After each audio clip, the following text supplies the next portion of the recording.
Welcome to J news Telugu.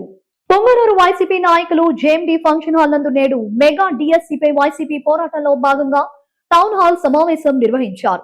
రాష్ట్రంలో నిర్వహించిన mega DSC మళ్లీ నిర్వహించాలని, నిరుద్యోగులకు ప్రభుత్వం ఇచ్చిన హామీలు నెరవేర్చడంలో నిరుద్యోగులను మోసం చేసిందన్నారు.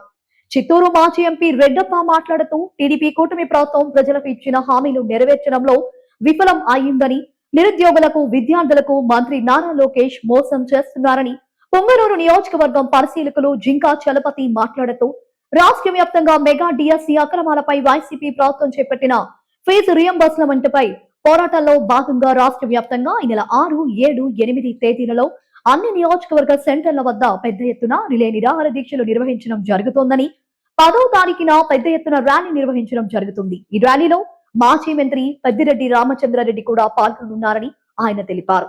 వైసీపీ టౌన్ హాల్ సమావేశంలో పొంగనూరు నియోజకవర్గం వైసీపీ నాయకులు మాజీ ఎంపీపీ భాస్కర్ రెడ్డి, షరీఫ్, మాజీ మున్సిపల్ చైర్మన్ అలీం బాషా, అమ్ము రాజశేఖర్ రెడ్డి, ఇర్ఫాన్, అస్లాం మొరదియా, విద్యార్థులు, కార్యకర్తలు, నాయకులు పాల్గొన్నారు.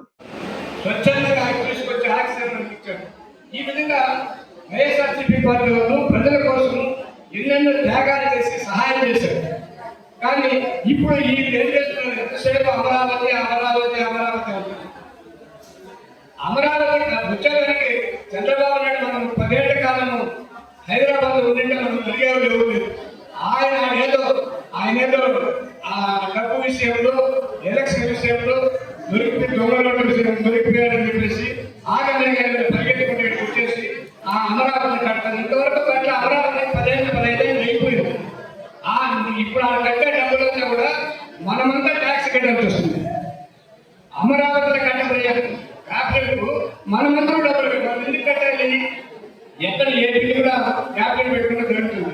కాబట్టి రాయలసీమను నిర్వీర్యం చేశారు ఈ చంద్రబాబు నాయుడు.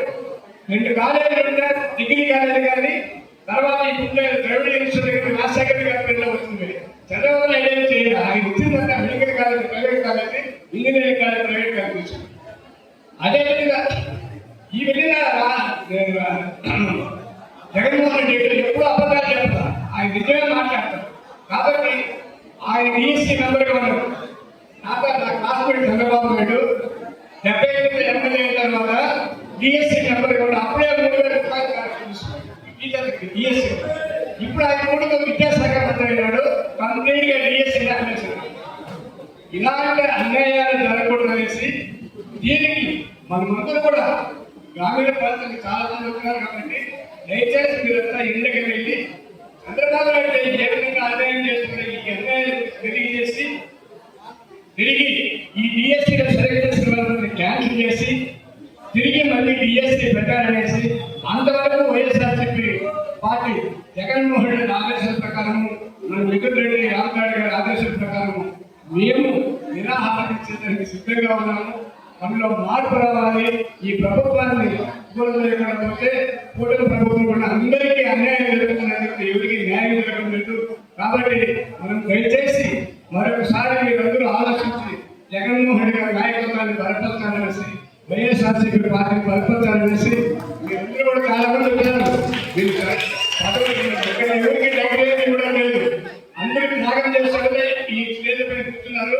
కాబట్టి ఏదైనా ఇబ్బందులు అవసరం వచ్చినప్పుడు మనము ప్రజల ముందుకు వెళ్ళవలసిన బాధ్యత మన అందరిపైన ఉంది. కాబట్టి మనం దయచేసి అపార్థం చేసుకోకుండా తెలుగుదేశం వాళ్ళ పైన మాకు నచ్చలేదు, కానీ వాళ్ళు పరిపాలన చేయడం లేదు. ఇసుక అమ్ముకుంటున్నారు, మన్ను అమ్ముకుంటున్నారు, ఏది కావాలంటే ప్రజలకు ఏది మనం ఏ పని చేసినా డబ్బులు రానుకుంటున్నాం. రైతులంతా చచ్చిపోయే పరిస్థితులు ఉన్నారు. విద్యార్థులు చదువుకుంటా డిసప్పాయింట్మెంట్. కాబట్టి మనలో చైతన్యం రావాలంటే జగన్మోహన్ రెడ్డి నాయకత్వం మళ్ళీ తిరిగి రావాలి. అంతవరకు మనం అందరూ పోరాటాలు చేసి ఈ ప్రభుత్వాన్ని గెలిచి ఈరోజు రాష్ట్ర వ్యాప్తంగా పెద్దలు మాజీ ముఖ్యమంత్రి అయిన జగన్మోహన్ రెడ్డి గారి పిలుపు మేరకు 175 నియోజకవర్గాల్లో మెగా డిఎస్పీలో జరిగిన అవకతవకల పైన ప్రతి ఒక్క నియోజకవర్గంలోన మరి నియోజక హెడ్ క్వార్టర్స్లో మరి మీటింగ్ పెట్టడం జరిగింది. దీని ముఖ్య ఉద్దేశం మెగా డిఎస్పీల నిరుద్యోగులకు ఎవరైతే అన్యాయం జరిగిందో దాన్ని తక్షణమే ఆ డిఎస్పీలో జరిగిన అన్యాయాల్ని వెలుగులోకి రావాలని, సిబిఐ ఎంక్వైరీ జరగాలని, మరి అదేవిధంగా నిరుద్యోగులకు ఎవరైతే అర్హులుగా ఉన్నారో వాళ్ళంతా అనర్హులుగా ప్రకటించినవి కూడా బయట తీవాలని మా పోరాటం. మరి ప్రతిపక్ష పార్టీలో జగన్మోహన్ రెడ్డి గారు దీనిపైన అనేక కార్యక్రమాలు కూడా చేపట్టడం జరిగింది.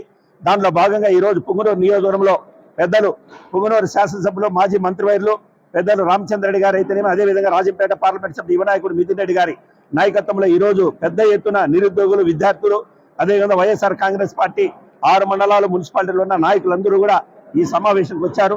పెద్ద ఎత్తున విద్యార్థులు కూడా అందరూ కూడా వాళ్ళ బాధను కూడా వెలుపుచ్చారు. మరి మా డిమాండ్, ప్రధానమైన డిమాండ్ ఏదైతే ఎన్నికల ముందు పెద్దలు చంద్రబాబు నాయుడు గారు ఏదైతే ఎన్నికల ముందు హామీ ఇచ్చారో, మరి డిగ్రీ చదివిన ప్రతి బిడ్డకు నెలకు 3,000 రూపాయలు నిరుద్యోగ వృత్తి ఇస్తామన్నారు. అదేవిధంగా ఫీజు రియంబర్స్మెంట్ 2 సంవత్సరాల నుంచి ఇవ్వలేదు, ఆ ఫీజు రియంబర్స్మెంట్ కూడా ఇవ్వాలని, మరి వసతి దీవెన కూడా ఇవ్వాలని, డిఎస్సిలో జరిగిన ఈ అక్రమాలపైన విచారణ జరిపించాలని, 142 కోట్ల భారతీయులు నివసిస్తున్న ఈ భారతదేశంలో మరి కేంద్ర ప్రభుత్వం కూడా విద్యార్థులు ఏదైతే నిరుద్యోగులు ఏదైతే ఉద్యమం చేపట్టారో ఆ ఉద్యమానికి తల వంచి దానికి బాధ్యతగా మరి మన కేంద్రంలో ఉన్న విద్యాశాఖ మంత్రి రాజీనామా చేశారో, అదేవిధంగా ఇక్కడ జరిగిన అక్రమాలను కూడా వెలుగులోకి తెచ్చి ఆ అక్రమాలు నిజమైతే దానికి సంబంధించిన విద్యాశాఖ మంత్రి ఎవరైతే లోకేష్ బాబు గారు ఉన్నారో ఆ లోకేష్ గారు కూడా మరి రాజీనామా చేయాలని ప్రధానమైన డిమాండ్. ఇది వైఎస్ఆర్ కాంగ్రెస్ పార్టీ ఏదో మా యొక్క అధికార పార్టీ పైన చేస్తున్న కుట్రలు కానీ లేదంటే బాధతో కాదు, నిరుద్యోగుల పట్ల వాళ్ళ గళాన్ని వినిపించడానికే ఈరోజు వైఎస్ఆర్ కాంగ్రెస్ పార్టీ వాళ్ళ తరపున పోరాడుతున్న భాగమే ఇది.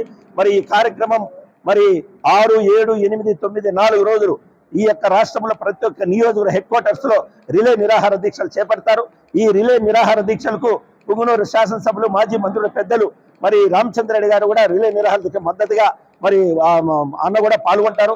అదేవిధంగా 10వ తేదీ పెద్ద ఎత్తున ప్రతి నియోజకవర్గంలోన ర్యాలీలు జరుపుతాం.